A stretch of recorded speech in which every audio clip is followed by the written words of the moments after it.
I am older now, old enough at least to know that the wounds we suffer in the name of friendship are often deeper than those dealt by open enemies. An enemy announces himself, a friend does not.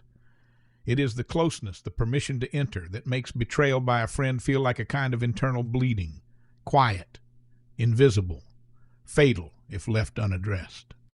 I've had my share. I won't list them here. You don't need the specifics. You already know the shape of the story. One gave their word, then broke it. Another smiled while stealing. A third loved you just enough to use you. These are not special tragedies. They are common. They are the price of proximity. And yet, despite the ruin, despite the fatigue of being let down, I will argue, with the calm certainty of a man who has had time to consider it carefully, that it is still worth it. It is worth stepping back into the open air. It is worth looking someone in the eyes and offering your name, your time, your truth.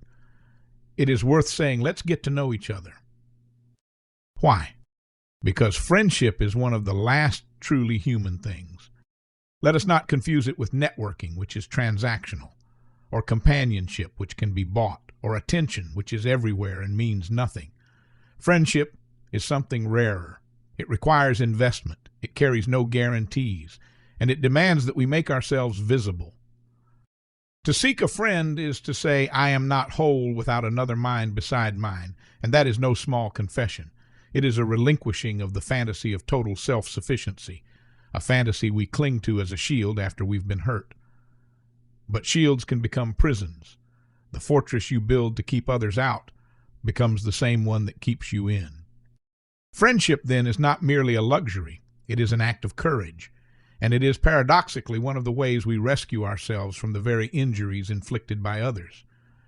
You cannot heal from human wounds in isolation. You must heal among other humans.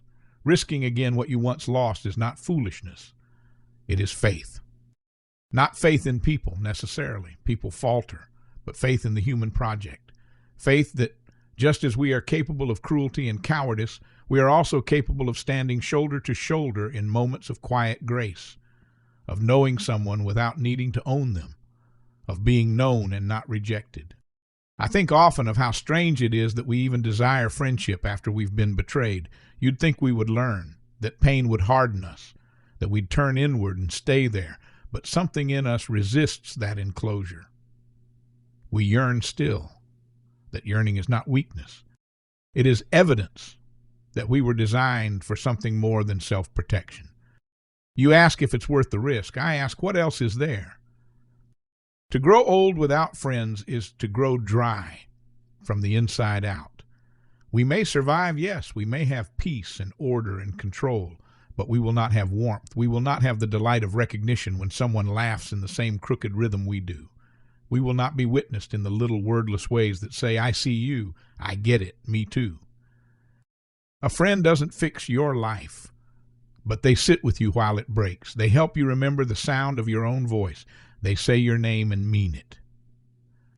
And if after all that you lose them too, then you lose them and it hurts and you carry the scar. But even that is better than carrying nothing. Because a man without scars has not lived. He has only managed, and managing is not the same as living. So yes, I will go out again. I will make the call.